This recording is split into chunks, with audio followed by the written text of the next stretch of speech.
What happens when you buy fast food, chop it up into various sizes, bury it under tomatoes, and then grow those tomatoes out? Well, that's what we're gonna find out in this video. In fact, a couple years ago, we used these exact tomatoes to do our ultimate food scrap experiment where we buried 5 different types of food scraps.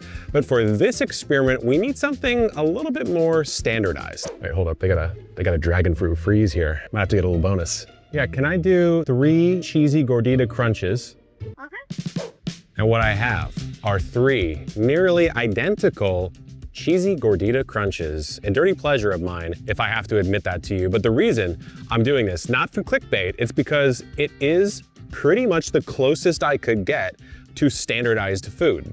The exact same amount of materials, pretty much the same weight, the right composition. So for the purposes of an experiment, it's pretty darn close. But what I want to test is the particle size. We know from our last experiment that larger particles of food, say an entire cheesy gordita crunch, will be a little bit slower to break down because the effective surface size is a lower amount. Whereas if I chopped up my cheesy gordita crunch or definitely minced it, the effective surface area would go up dramatically, meaning that microbes and insects and other things could break it down quicker, thus releasing those nutrients to our delicious tomatoes. So I'm going to do some epic chefery here and prepare these for burial. Our first cheesy gordita crunch, we're going to leave pretty much whole.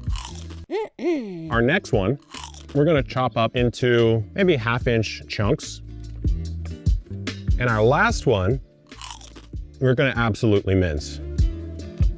So it might be counterintuitive because the matter is the exact same, but the surface area of this one is the lowest, then this is the second highest, and then this, of course, is the highest amount of surface area. So the microbes and fungi and bacteria, etc., should be able to break this one down the quickest. Now let's get it in the ground. I've named our tomatoes. Of course, we have cheesy, which is going to get the entire one. We've got gordita, who's gonna get the chunks. We have crunch, who's going to get the mince.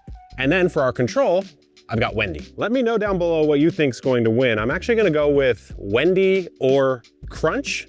That's my pick, going for more broken down material or just nothing at all. But we're gonna dig out 4 equally sized holes here, and we're going to bury the material pretty much around the roots. Not directly in contact, but pretty close. This can sometimes become a problem because maybe the breakdown causes the soil to get a little anaerobic or something, but that's the whole point of what we're trying to learn here. Okay, in goes Cheesy, right there. We'll nestle him in, and we're not gonna do anything fancy with the tomatoes. We're gonna plant them, we're just gonna loosen the roots up just a touch. We're gonna plant them at soil level, not burying them at all. So I'll just kind of hold it right there, pop it in, and we'll move on. In we go with gordita. Let's get the fan favorite crunch in the ground now. Tried and true classic, Wendy. She is gonna be going in au natural, straight into the native soil. No artificial flavors or colors. We're gonna water these babies in, and we will see you in a couple weeks to see what we notice in that shorter time.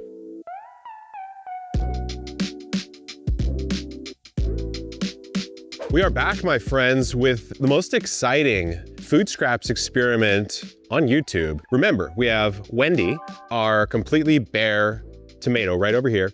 We have cheesy gordita and crunch. This is the whole, this is the chopped, and that is the minced. And I have to be honest, at this point, we may have found the ultimate fertilizer because I can't tell a difference between any of these right now.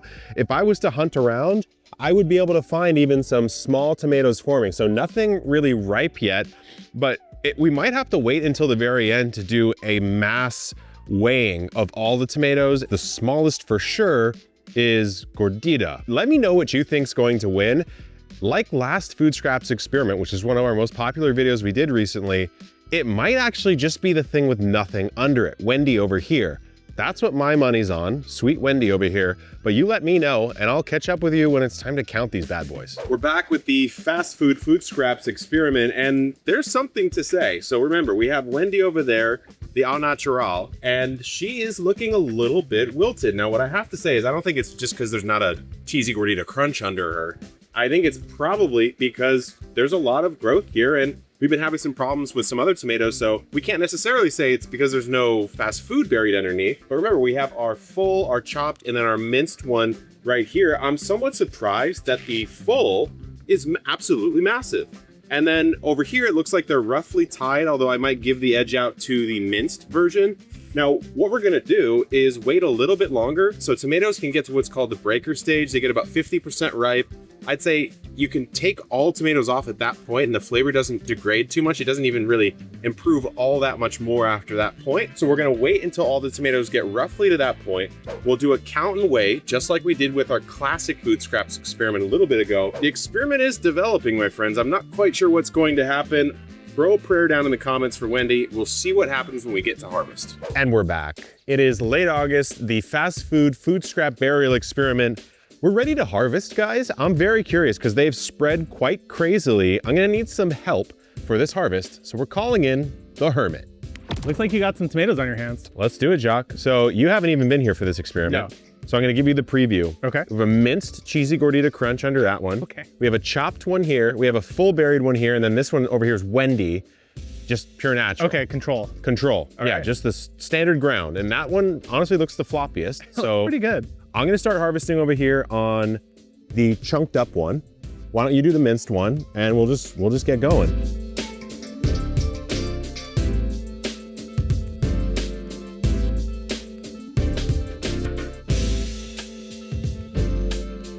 We're at the weighing table, guys. What we're gonna do is we wanna know how many are ripe versus unripe, because that's definitely important when you're growing tomatoes. We wanna know how many we got and how much they weighed, and we're gonna start off with the one that just by eye, I think has the worst results, which is cheesy, which is our whole gordita crunch buried tomato. So let's get going.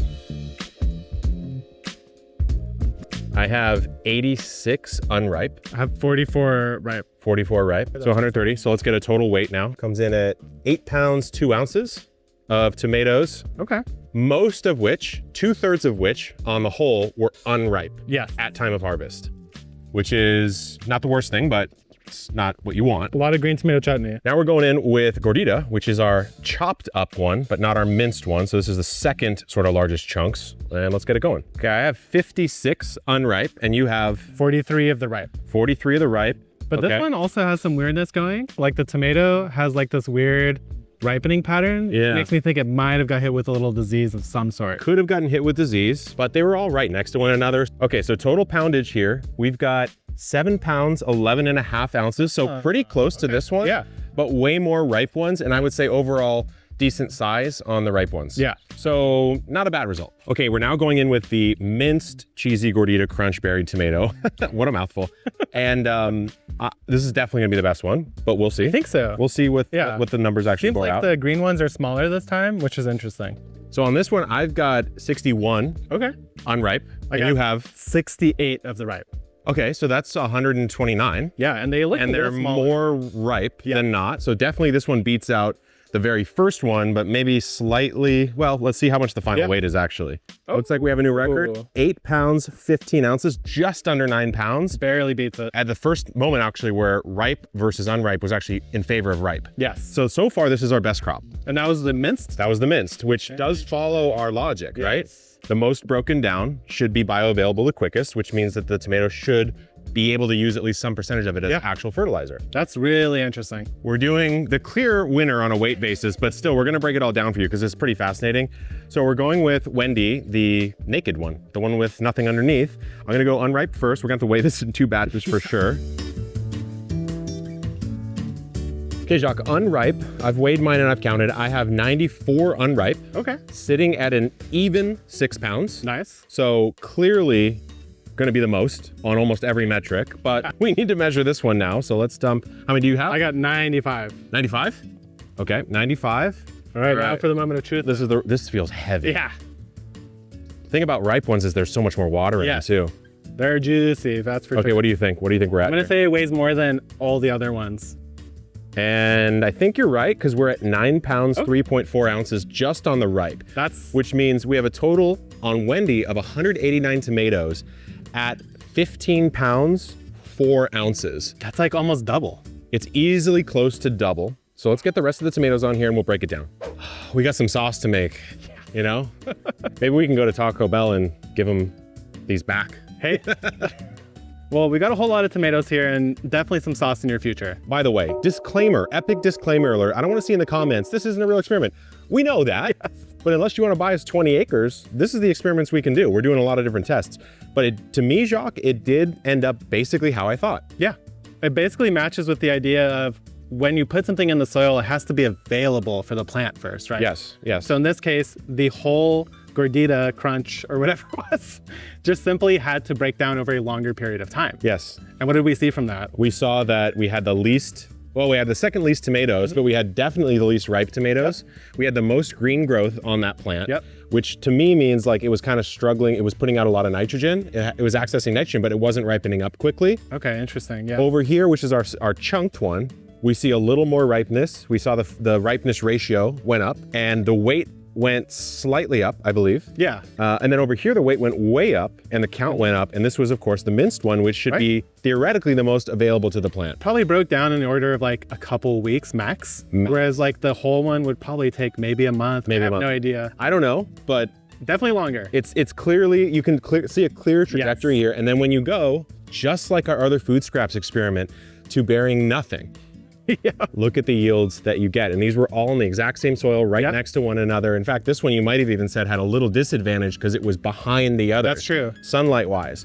So a second food scrap bearing experiment. Very interesting. Confirming that burying directly under may not be the best idea. Now, if you want to see another experiment, you can check out our original one right over here on Jacques' face. And if you want to mess around with any tomatoes, well, we sell tomatoes. We actually sell 750 varieties of seed at 5,000 stores around the country, but also on the internet at botanicalinterests.com.